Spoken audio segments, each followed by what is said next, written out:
Okay, hello. Who do we have on the line here? We've got Doug and Sharon. Hi, Doug and Sharon. This particular webinar, we are not going to be having you share your screen or you're all muted right at the moment, but you can certainly enter a question in the questions section anytime you would like. As a matter of fact, if you can let me know that you can hear us, you can just type that right into the question section just so that we know that you're able to hear and see us okay.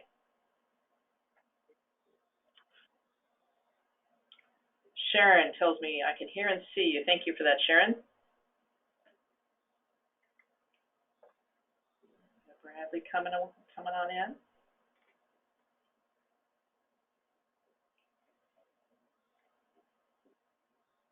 We're a little bit early, so we're just going to be patient and wait for people.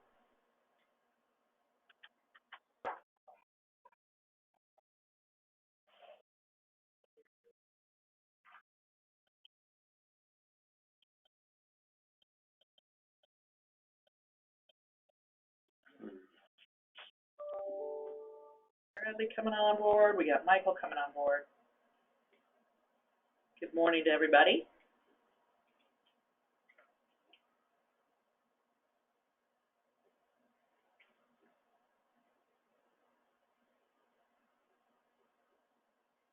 Thank you, Doug. Appreciate that. Good morning to you as well.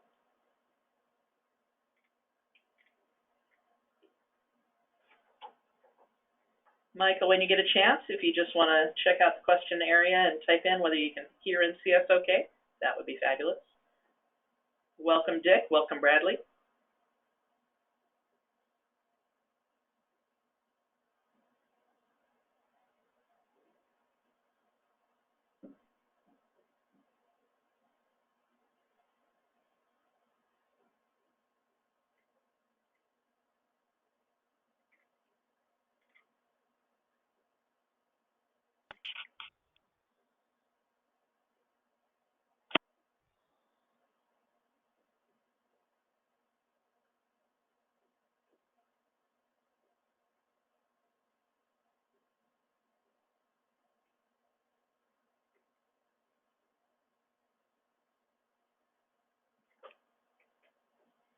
Okay, well, we'll wait a few more minutes. People are still coming in and joining us.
Well, we're waiting for a few more people to arrive. If you want to just type in where you're from, whereabouts are you here in Arizona, or are you out of state right at the moment?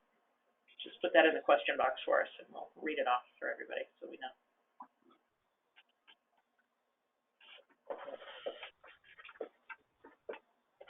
Welcome, John. Welcome, Susie. Welcome, Darian. I think we're just about all here.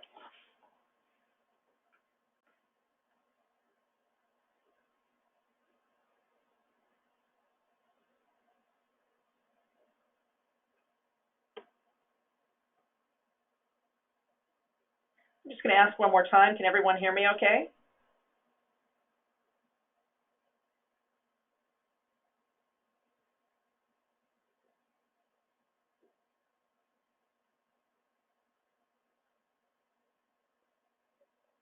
We got Doug is from Litchfield Park. Thank you for that, Doug.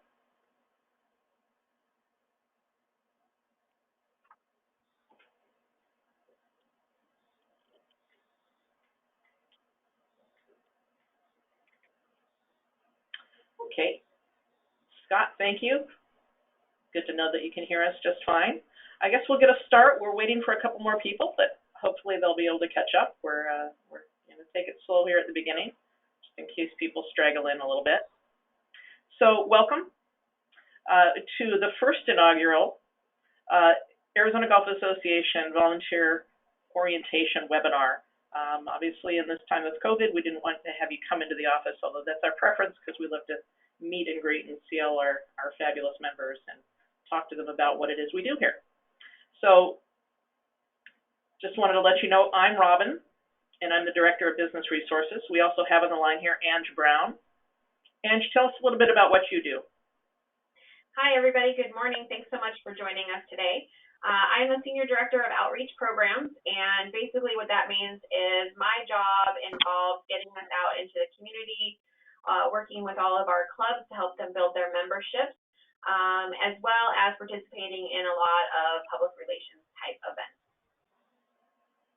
Very good. And we also have Tim Eberline. Tim was in charge of tournaments here for a while before stepping up into a new position. Tim, tell us a little bit about yourself and your background. Sure. I run the daily operations for the Arizona Golf Association, tournaments being just a small part of it. So I'm here today to help you out with answering your questions regarding tournaments and rules officiating. Fantastic. As you can see on the slide here, there's a helpful tip that if you want to ask any questions, you can type them in anytime as we go along. If we don't get to them right away, don't worry, they're still here and we'll get to them at the very end of the presentation. So if you think about it, just type it in right away and we can always pick it back up later. So let's jump right in. Tim and I are going to let Ange take center stage here. Ange, take it away. All right. Well, thank you all again for joining us today. Part of the outreach and public relations that we do, whether it is at the Arizona Women's Golf Day or Girls Golf Day or at the LPGA Founders Cup or other PGA events, we set up booths and have different types of opportunities where we're interacting with the general public. Our opportunities at these events are to come and help us man our booth, which basically involves talking to a lot of people, talking to them about golf, talking to them about the association and all the different programs, special events, and offerings that we have available. So that's just one option. We also have, Robin, would you mind switching slides there for me? There we go.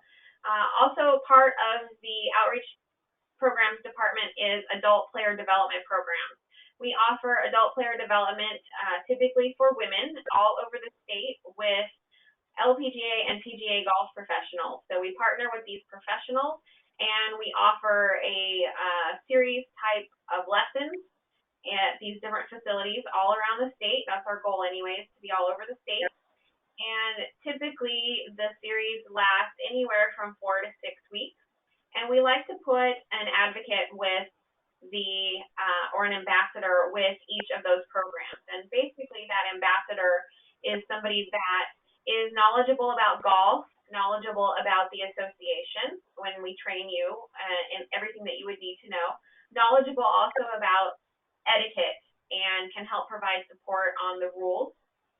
You don't have to be an expert, but when these women, typically women, finish the series, we want them to feel comfortable enough to go out onto the golf course and not feel like they're doing anything wrong. That is one of the big things that we've learned with adult player development is that people entering the sport in midlife or later in life, they're often very weary about taking what they've learned on the driving range to the golf course. just because they don't want to be seen as doing something wrong or inappropriate. So basically that ambassador just helps them feel comfortable, attends the lessons, and each lesson is about an hour, and helps the golf professional in keeping the people who are not working directly with the professional busy and answering any questions that they have. Some of the questions are, where do you put on your golf shoes, and where do you go when you get to the golf course, and what do you do, and how do you check in? So there's a lot to learn more than just the golf, just the golf part. There's everything else that goes along with being a member of the golf community. Next slide, please. We also have youth player development programs. Now, the AGA works with many junior golf associations all over the state, but one of the programs that we run specifically here within the office is the Build a Team program. The high school Build a Team program also partners with the Arizona Women's Golf Association Foundation, and the AWGA Foundation gives grants to these high school teams, and then we like to place a volunteer advocate with each team that is awarded a grant. Now that advocate works with the golf coach and isn't expected to go to every practice, but is asked to go to several practices throughout the year and maybe a couple of matches that they're having at their home course, and just helps with lots of different things. They're a liaison to me here in the office and letting us know what the team needs. Now, when the team is awarded the grant, they have a certain amount of money that they can spend and they're reimbursed for, or that we purchase for them. And a lot of times it's equipment based, sometimes it's tools and things that they need for practice, sometimes it has to do with paying course fees or tournament fees, and a lot of the money is spent on working with a PGA or LPGA professional. Each school ends up with a professional that they work with throughout their season and hopefully preseason. But that advocate or liaison is really helpful because they, again, talk about etiquette and help on the rules side, and just help the coach get through the season, help us make sure that all the girls and their parents have signed the photo releases and everything, so that when we come out and take photos, we can then use those photos in our publicity material. So that's what I have for the outreach program, volunteer opportunities. If you have any questions. I'm going to go back just a moment. You were on a roll there, so I didn't want to interrupt. So sure. If somebody is doing a PR event, what kind of time expenditure can they expect? Like how many events are there a year? How many hours per day? That sort of thing. Sure. So we do anywhere from 4 to 6 major PR events throughout the year. The time commitment is different for each of those. So in the case of either Women's Golf Day or Girls Golf Day, it's about a half day commitment, and we typically break those up into 2 to 3 hour shifts. And then in the case of like the LPGA Founders Cup, which is offered in March each year, it's a multi-day event where we break up the shifts into half days. So somebody might be on site for about 4 hours, and then of course travel time to and from the location. Okay, fabulous. And I know I've talked to a lot of volunteers who their favorite part of it is just meeting all the different people out in the field and just having really wonderful days and wonderful engagement with our other members and with even non-members as well. Absolutely. In the case of all those 3 events that I mentioned, the majority of the day is spent talking to a lot of people that are not currently members, but are either interested in getting more involved in the game, or have a family member that is involved, and so they're primed for us to get into the game as well. Okay, so what about the adult player development? What kind of time expenditure and experiences can those volunteers expect? So as I mentioned, those are series of lessons, and they're either 4-week or 6-week sessions. Each week is generally an hour to an hour and 15 minutes of time commitment. The advocate or ambassador is asked to attend each of those each week. And those are offered around the state. So typically, until we don't know where our needs are. Okay, Fab. And is there any follow-up after the event is over? Yes. So after our adult player development lesson series is over, it's great if the ambassador contacts the players that, the new players that were involved in that adult player development program, and invites them to play golf in a certain location, just helping them to get out on the course a little bit more.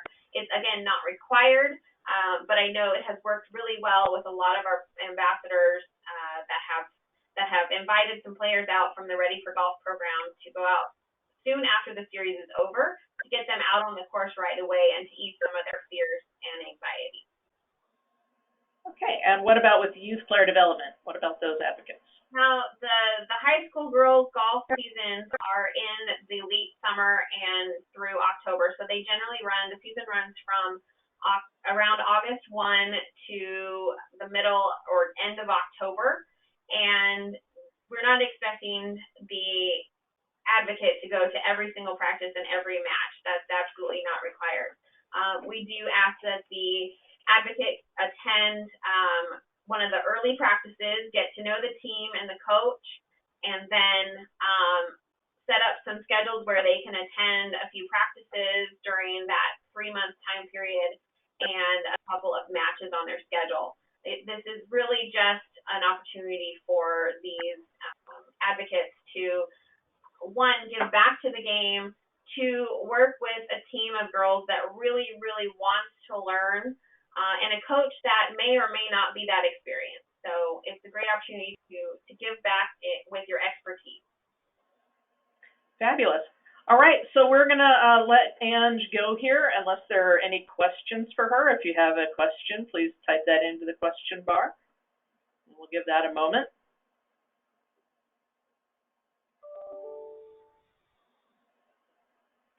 Okay, looks like you answered everybody's questions. Ange, thanks for being here. Thanks so much, Robin. Thank you, everybody. All right. So we're going to move on and talk a little bit about tournaments now, and in particular, we're going to start with the tournament positions that don't require a lot of experience.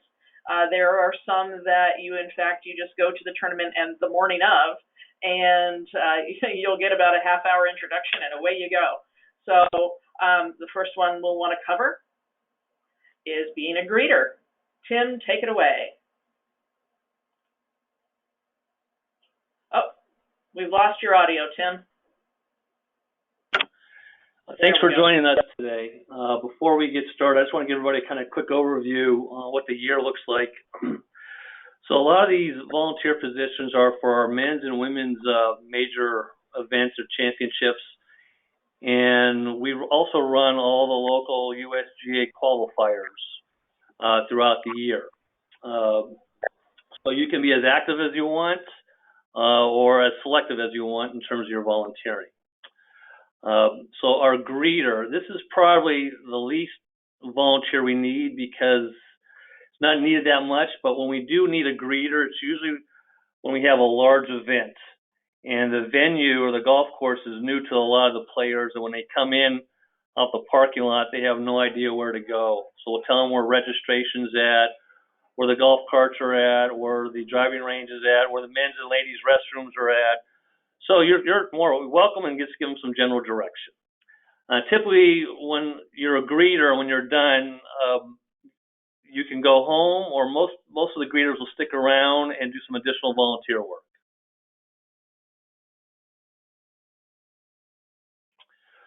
So registration. So the players are coming in. Again, for our larger events, we want to have them check in. And while they're checking in, there's a lot of things that can happen. We could have gifts we're giving out to all the players, so you'll pass those out. We could have meal tickets we need to give them as they check in. We may be running a raffle, so you may have to collect some money in that particular time. And you'll also communicate with the rules officials. So if somebody doesn't check in, you'll notify the person running the event that, John Smith has not checked in and is close to his tee time. And the rules officials will ask you, has as Sally Larson checked in, because they don't see her at the tee. So that, in a nutshell, is what you do at registration. This particular position can be an all-day position if we have a big event sitting there from 6:30 in the morning till 1 o'clock in the afternoon.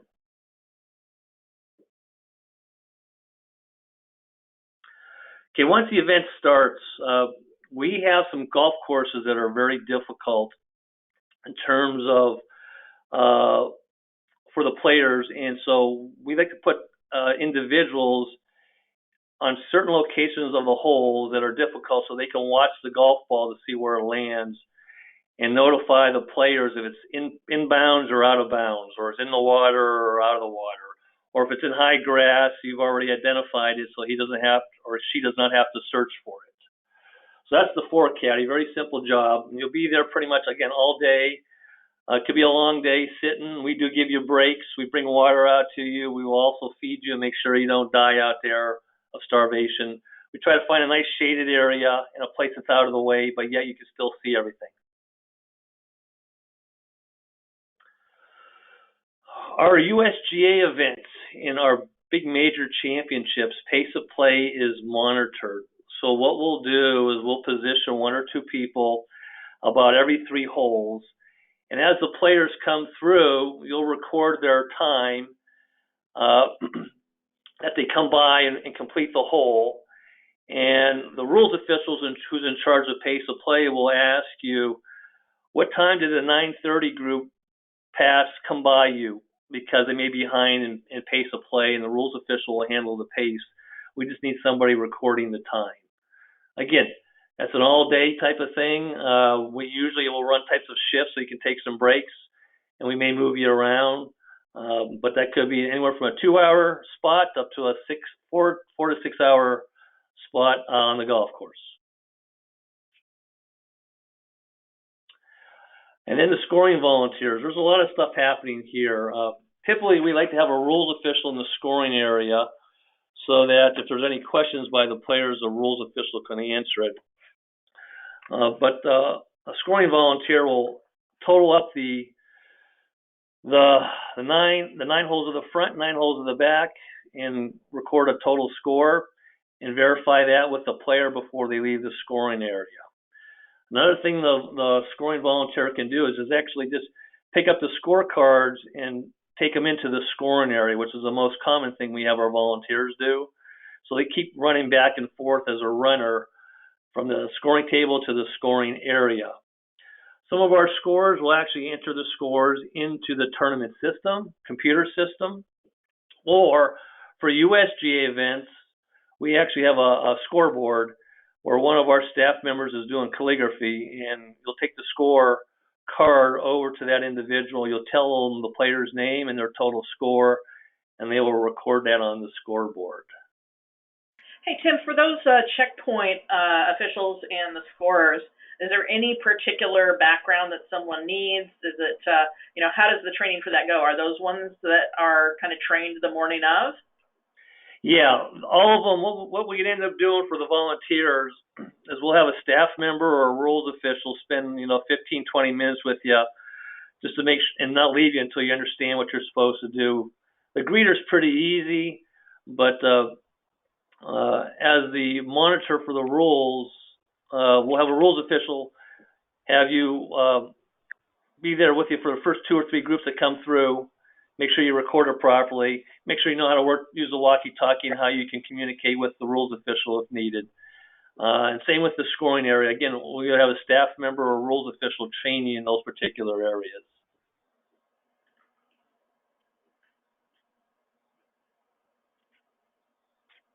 Special events, this is very similar to registration. Again, at special events, sometimes we have special events at our office, and we need some volunteers here in the office.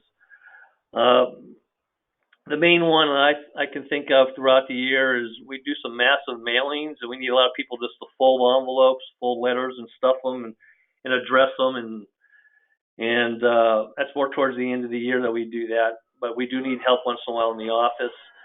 Then there may be some special events at the golf courses. For example, again, we have special raffles or special events where we have to collect money, we want to make sure we have someone there who's specifically designated for that. And so there's a far few between. Once in a while, though, we do need some help in those areas.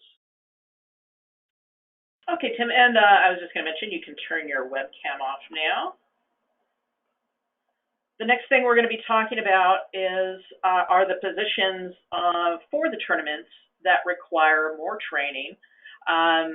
These are ones that, generally speaking, you will have maybe done some of the other volunteer opportunities that we've already just discussed, and you've been a scorer or you've been a checkpoint official, and you've gotten the familiarity with how tournaments are run, and so now you're able to go on to positions that have more responsibility. One of the biggest ones here is going to be the tournament administrator. And Tim, why don't you talk to us a little bit about the tournament administrator and the role that they play? Yeah, so this position here is going to require an individual who has some experience. Pretty much what you were just talking about, Robin. You know what it's like to be a starter. You know what it's like to be working in the scoring area and being in the scoring table. You know what it's like being a four caddy, monitoring pace of play, so that you can coordinate these individuals. A lot of this is needed during our USGA events and qualifiers. The USGA likes to have their events be very special, and this requires a lot of individuals. I'll give you an example. DC Ranch always hosts a USGA qualifier men's stroke play event. DC Ranch by themselves gets over 20 volunteers, and they have a tournament administrator who all they do is work with the 20 volunteers through the whole event from the start and the beginning, assigning duties, following up when they check in at the golf course. They tell them what holes or what green they're assigned to, where to pick up their carts, to get any materials that they need. So that comes with a little time and practice, and we can use more of this particular individual. But again, we got to go through all the basic stuff and understanding of the basic stuff before you can get to this position. Now, I didn't happen to know much about this next position and what was needed, so I was talking about this one with you the other day. I was wondering why you needed experience for... Yeah, so we will train you on site with this one. This takes a little longer. Sometimes people feel a little uncomfortable, feel a little nervous. So in this particular position, most of our events are start times. Every 9 minutes we have a group of 3 people going out. Your responsibility as a starter is to call those 3 people to the tee, introduce them to themselves, give them their scorecards, any other materials they need for the event, announce any special rules, and then you're going to announce their name in order on the tee sheet to hit off on the first tee. Some people enjoy doing this. Some people feel very uncomfortable. Again, you'll have a rules official or staff member there. You'll watch them do it for a while. And then we'll stay there with you for 2 or 3 groups as they go through until you feel comfortable. You'll also have a walkie-talkie there so that is there any challenges. For example, let's say a person comes late to the tee. What to do? You got to call a rules official so you know how to handle that. If the group does not get off in time, you need a walkie-talkie the head rules official, let them know that the 9:41 group teed off 3 minutes late. So again, this is all part of the training that we would do on site. It takes you about 3 or 4 events to feel really comfortable as a starter. All right, thank you. And the last one we have. Yeah, this is the creme de la creme. This is the hardest. To become an official USGA rules official, this takes years of studying the rules of golf. If you've played golf, it helps you understand the rules much faster. You're allowed to take a USGA rules test once a year. The goal is to get a 75 or higher to be certified as a USGA rules official. If you do pursue this avenue and you do become a USGA rules official, we work with you. Let's say you're starting to be a rules official and you can't get a 75 or higher. we still want to encourage you to study the rules and work at tournaments. So we'll kind of help you work with the juniors. Our Junior Golf Association does a great job of training newer rules officials, both as a starter, a rules official, and scoring. And then as you get a score of 75 or higher, then we welcome you to work with our team of rules officials on our women's and men's major events, and specifically the USGA qualifiers that we hold here in Arizona.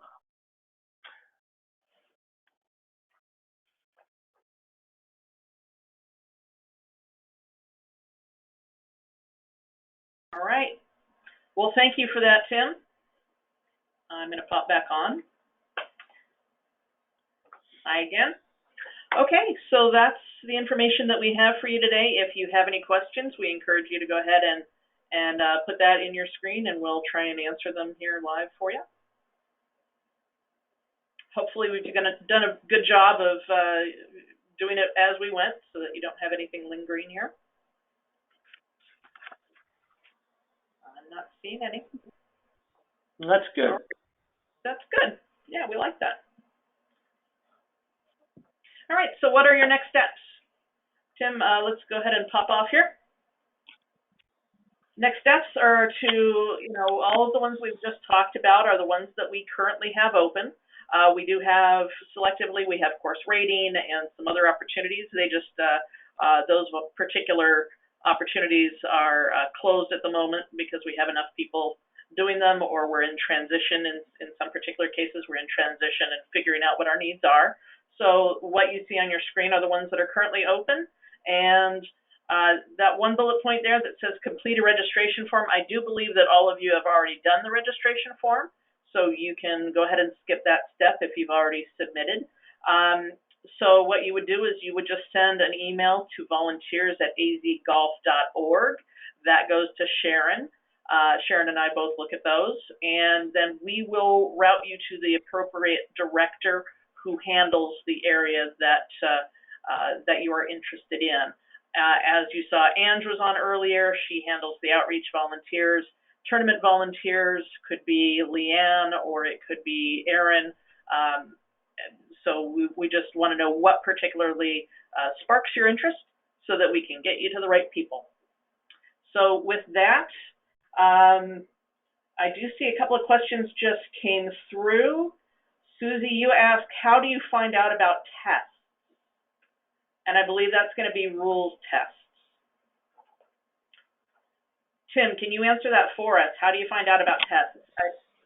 Yeah, testing. So what you need to do, you go on the USGA.org website and click on the section that shows a schedule for testing. The USGA does testing throughout the whole United States. They come in the Phoenix area usually in early part of the year, January or February. Sometimes they'll come in the fall. So they do come to Phoenix every year, and I have seen where they have come twice sometimes. If you want to travel, you're more than welcome to travel to California and other locations. The rules sessions, so it's a 4-day session. You actually go there for 4 days. They go over all the rules with you, with the experts, and help prepare you for the test. So it's 3 days of rules. Then on the 4th day, it's a 100-question exam. 50 questions is closed book, and 50 questions is open book.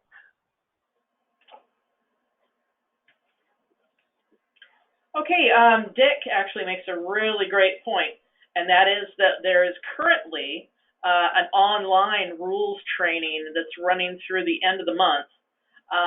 That is something that we can send out information on. So we here in the office, many of us have been taking this online course. It's essentially a series of videos that covers each of the rules. There are, Tim? There are 24 particular rules, and then there are interpretations, and there are definitions, and so on and so forth. So it's very dense, and I think there are 16 hours worth of video, and you can sign up. There's a discount going on right now where you can sign up and take those courses. So good point. We will send a link out to everybody that may want to take advantage of that. What else do we have here?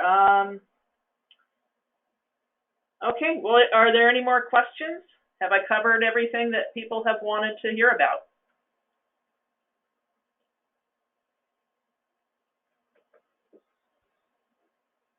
All right.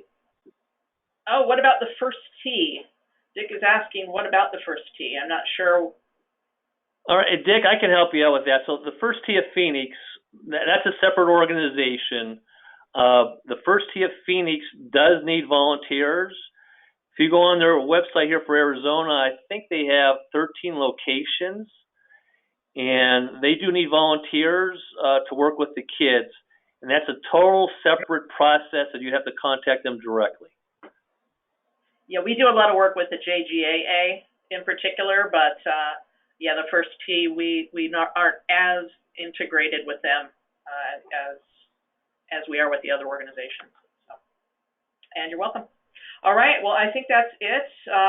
Doug, where should we send questions? If you think of something else, just go ahead and send it to that volunteers email address, volunteers@azgolf.org. And that will come to Sharon and myself, and we will get an answer. If we don't know it, we'll find someone who does.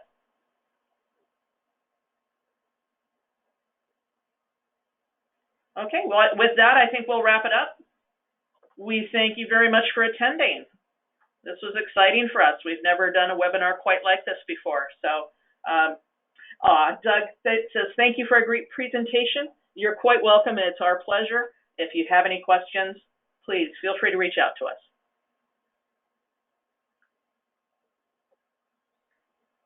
Okay, that worked out. Bye-bye, everybody. Have a great day.